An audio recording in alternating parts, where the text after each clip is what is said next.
Earth is home to countless wondrous creatures, each adapted to their own extraordinary world. On our journey across this vast landscape, we discovered a truly unique sanctuary, the habitat of the Creativa Artisanus. Last week, in the habitat, we observed the Creativa Artisanus undergo what can only be described as a quantum dimension leap, emerging back into our dimension with her priorities rearranged, all plans abandoned. Unaware, she spent the week debating the most microscopic differences in yarn shade. We left her bravely trying to advance the front of her sweater, while the neckline insisted on unraveling itself into oblivion. Let's pick up the thread where we left it, and follow it into this week's drama. Having finally settled the great yarn shade debate, our Creativa moves forward to gather more information, her favourite food. She is now occupied in crocheting, not for pleasure but for data, testing the weight of her hand-spun yarn.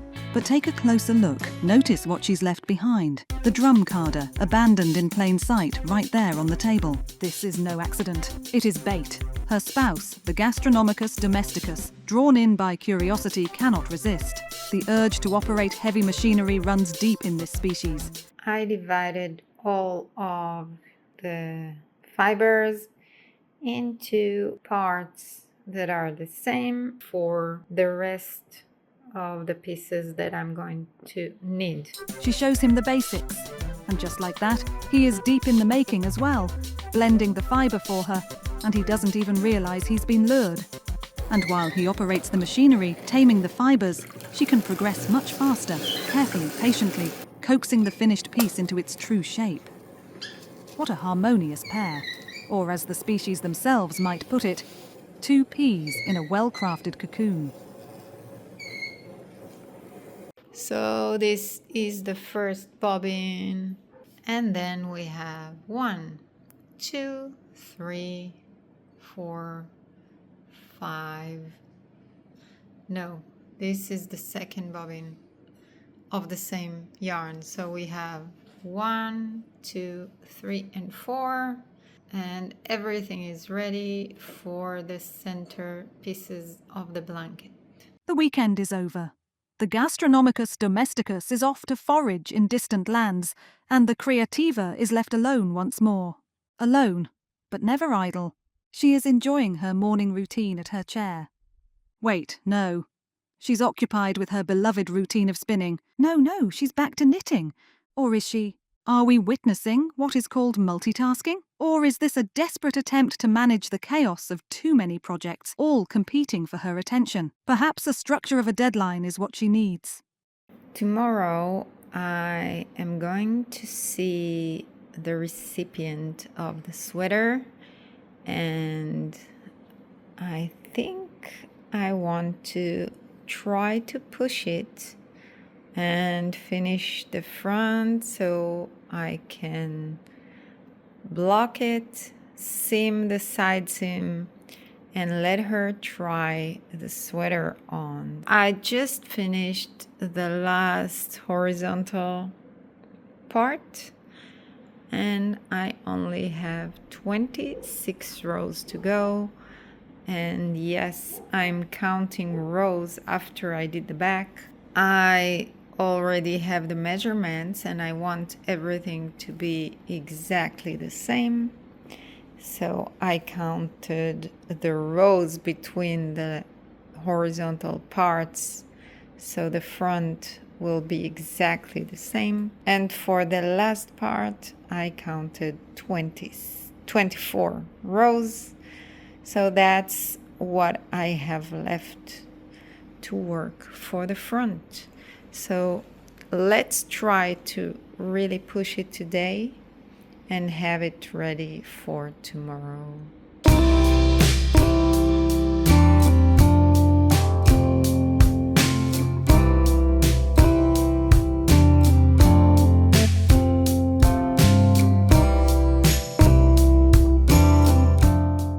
When I do the blocking, I lay down with the wrong side up.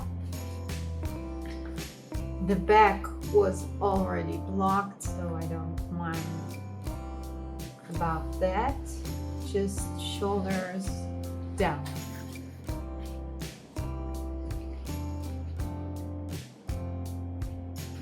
And I have my measurements here, so I know how much everything is.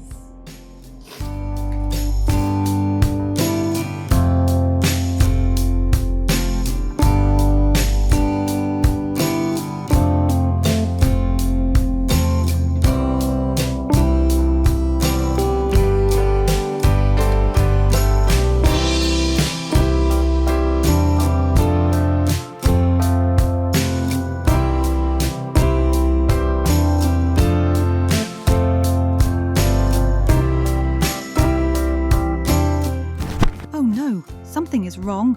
The front panel seems to be too long. Perhaps too many projects spinning at once in her mind allowed a discrepancy in the measurements to slip through. Thank the fibre gods she caught it in time. Though one does wonder, in her enthusiasm to stretch it into shape, did she push the fibres a little too far? Only time will tell.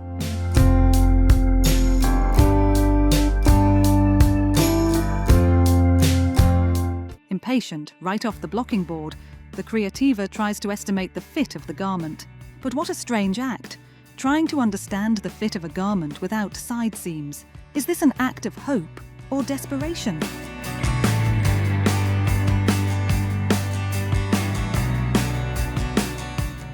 I have this seam. Can you see this? So now is the question, when do you decide that this is okay or not okay?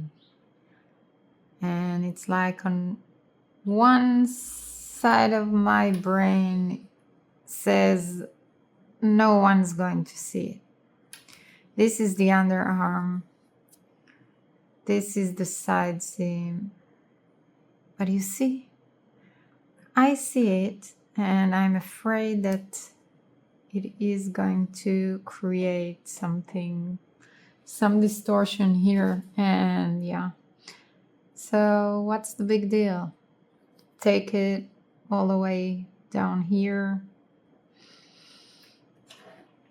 And open it up.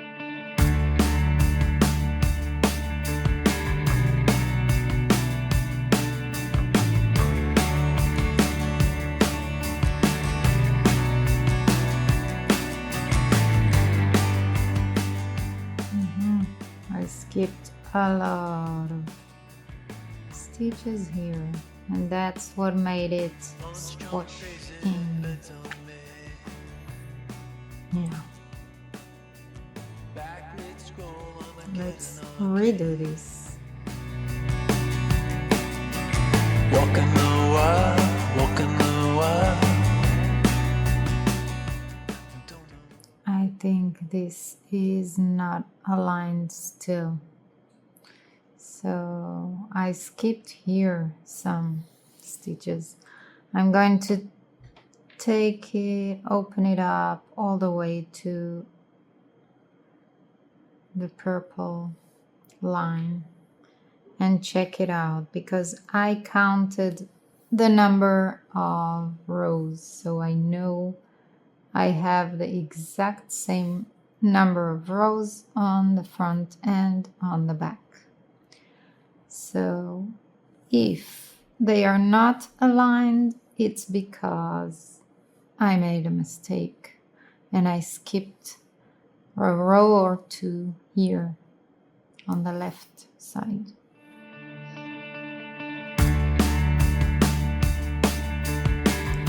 Okay, I counted the rows and now I have 16 on each side. So this should be fine when I sew it.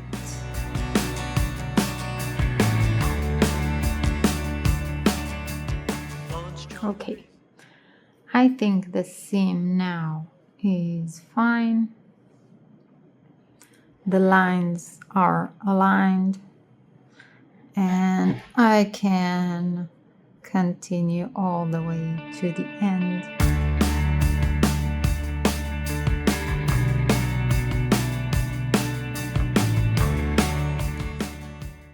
seamed at last. The panels, flat and unconvincing before, now reveal their true form. Suddenly, the hope seems justified. But fitted on the Creativa does not mean it will fit the young Cognitus Analyticus tomorrow when they meet. Let's cross our needles and hope for the best.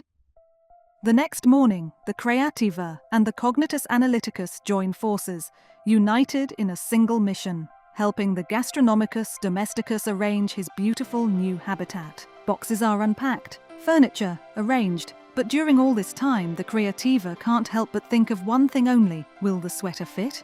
And when exactly is the right moment to ask everyone to fricking stop what they're doing and, for the love of fibre, just try it on? The moment has arrived, and the over-twist of tension is heavy in the air. The Creativa's hands tremble as she helps the Analyticus try the sweater on. Will she have to make it again?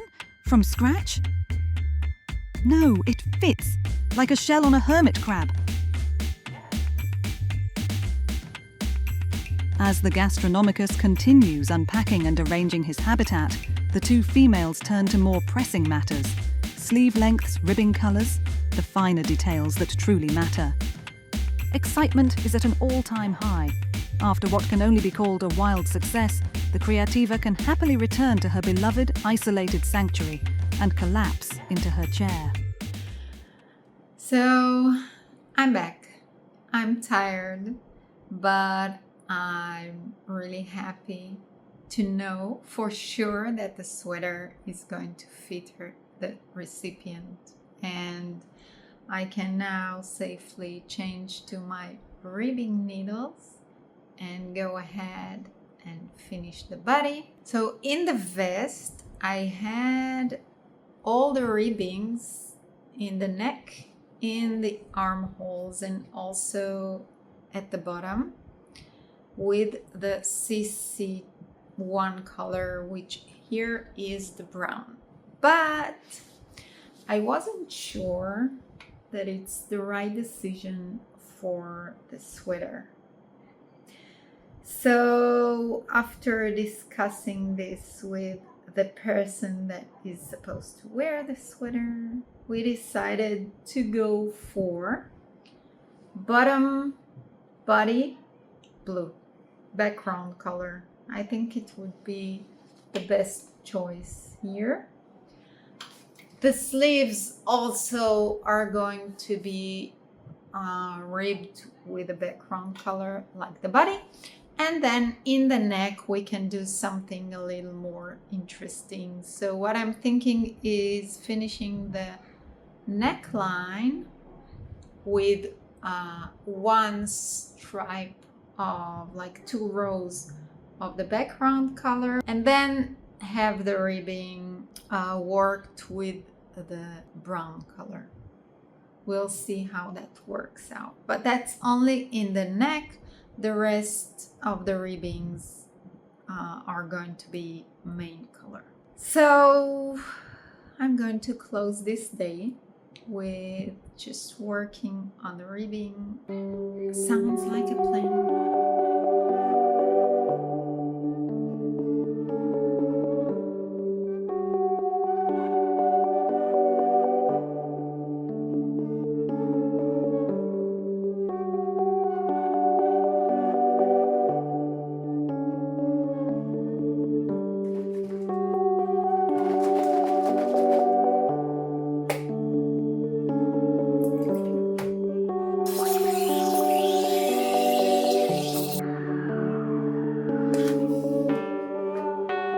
This is my favorite cup for my hot chocolate, and I got this perfect hot chocolate thing from my beloved partner, and this is not a powder. These are pieces of the best chocolate there is. It's almost a shame to put it in a beverage, but I will do it. I love it. It is so comforting, and it's just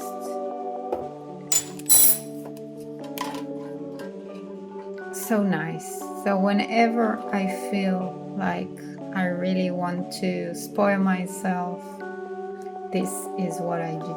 Add our oat milk,